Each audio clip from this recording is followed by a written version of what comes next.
ഉണ്ണികൃഷ്ണൻ പോറ്റിയുടെ സാമ്പത്തിക ഇടപാടുകൾ അന്വേഷിച്ച ദേവസ്വം വിജിലൻസ് ബാങ്ക് രേഖകൾ അടക്കം ഹാജരാക്കിയാണ് ഉണ്ണികൃഷ്ണൻ പോറ്റി ദേവസ്വം വിജിലൻസിന് മുന്നിൽ മൊഴി നൽകിയത്.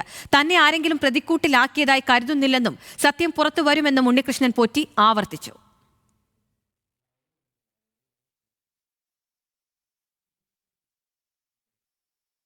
തുടർച്ചയായ രണ്ടാം ദിവസം നടത്തിയ ചോദ്യം ചെയ്യലിൽ ഉണ്ണികൃഷ്ണൻ പോറ്റിയുടെ സാമ്പത്തിക ഇടപാടുകളെക്കുറിച്ചാണ് ദേവസ്വം വിജിലൻസ് അന്വേഷിച്ചത്. പോറ്റിയുടെ അക്കൗണ്ടിലേക്ക് കോടിക്കണക്കിന് രൂപ വന്നുപോയതിന്റെ തെളിവുകൾ ദേവസ്വം വിജിലൻസിന് കിട്ടിയിരുന്നു. പോറ്റിക്ക് തിരുവനന്തപുരം കേന്ദ്രീകരിച്ച് റിയൽ എസ്റ്റേറ്റ് ഇടപാടുണ്ടായിരുന്നു എന്ന് സ്ഥിരീകരിച്ചിട്ടുണ്ട്. നേരത്തെ മണ്ണന്തലയിൽ ഉണ്ണികൃഷ്ണൻ പോറ്റി വാടകയ്ക്ക് കൊടുത്ത വീട്ടിലെ കാറ് കത്തിയതുമായി ബന്ധപ്പെട്ട് ഉണ്ണികൃഷ്ണൻ പോറ്റിക്കെതിരെ ഒരു കേസുണ്ടായിരുന്നു. ഈ കേസിന്റെ അടക്കം വിശദാംശങ്ങൾ ശേഖരിച്ചിട്ടുണ്ട്. അതേസമയം സ്വർണ്ണപ്പാളിയുമായി ബന്ധപ്പെട്ട് വ്യക്തമായ ഉത്തരം നൽകാൻ പോറ്റി ഇന്നും തയ്യാറായില്ല. ശബരിമല പോലുള്ള ഒരു സ്ഥലത്ത് നിന്ന് താങ്കൾ കൊണ്ടുപോയി എന്ന് പറയപ്പെടുന്ന കാര്യങ്ങൾ അത് വിശ്വാസ സമൂഹത്തിനും അറിയേണ്ടതുണ്ട്. അതൊക്കെ ഹൈക്കോടതിയിൽ ഇപ്പൊ അന്വേഷണത്തിലും എല്ലാം വെളിപ്പെടും.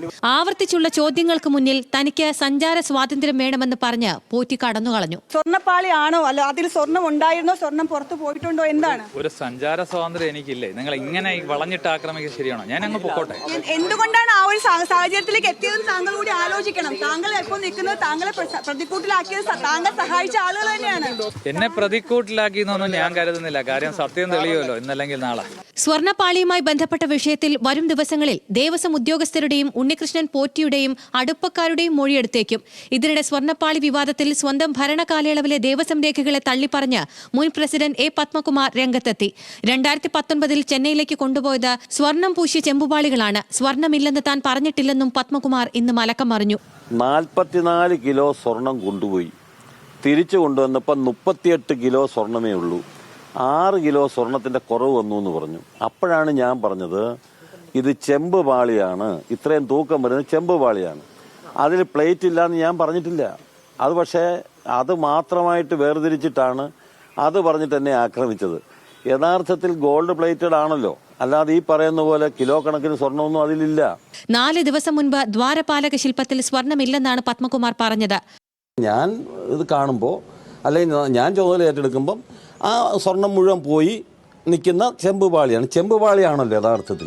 ഉണ്ണികൃഷ്ണൻ പോറ്റിക്ക് കൈമാറിയത് ചെമ്പുപാളികളാണ് എന്നാണ് ദേവസ്വം രേഖകളിലുള്ളത്. ലഭിച്ചത് ചെമ്പുപാളികളാണെന്ന് ചെന്നൈയിലെ സ്മാർട്ട് ക്രിയേഷൻസ് കമ്പനിയും അവകാശപ്പെട്ടിരുന്നു. സ്വർണ്ണപ്പാളി എങ്ങനെ ചെമ്പുപാളിയായി എന്നറിയാൻ CBI അന്വേഷണം തന്നെ വേണമെന്ന് UDF കൺവീനർ അടൂർ പ്രകാശ് പറഞ്ഞു. CBIയെ ഏൽപ്പിച്ചുകൊണ്ടൊരു അന്വേഷണം നടത്തിയാൽ അത് സത്യങ്ങൾ പുറത്തു വരാനുള്ള അവസരം ഉണ്ടാക്കിയെടുക്കാൻ പറ്റും. അതല്ലാതെ കണ്ട് ഇവിടുത്തെ പോലീസ് ഉദ്യോഗസ്ഥന്മാരെ ഏൽപ്പിച്ചാൽ ഉള്ള അവസ്ഥയെന്ന് പറയുന്നത് ഇന്ന് ആഗ്രഹിക്കുന്നത് പോലെ അല്ലെങ്കിൽ സത്യസന്ധമായ ഒരു റിപ്പോർട്ടായിരിക്കില്ല വരാൻ പോകുന്നത്. 2019 ദേവസ്വം ബോർഡ് കള്ളക്കളി നടത്തിയെന്ന് രേഖകളിൽ നിന്ന് വ്യക്തമായതോടെ അന്നത്തെ കാര്യം ചോദിക്കേണ്ടെന്ന് പറഞ്ഞ് ഇപ്പോഴത്തെ പ്രസിഡന്റ് PS പ്രശാന്ത് കൈമലർത്തിയിരുന്നു.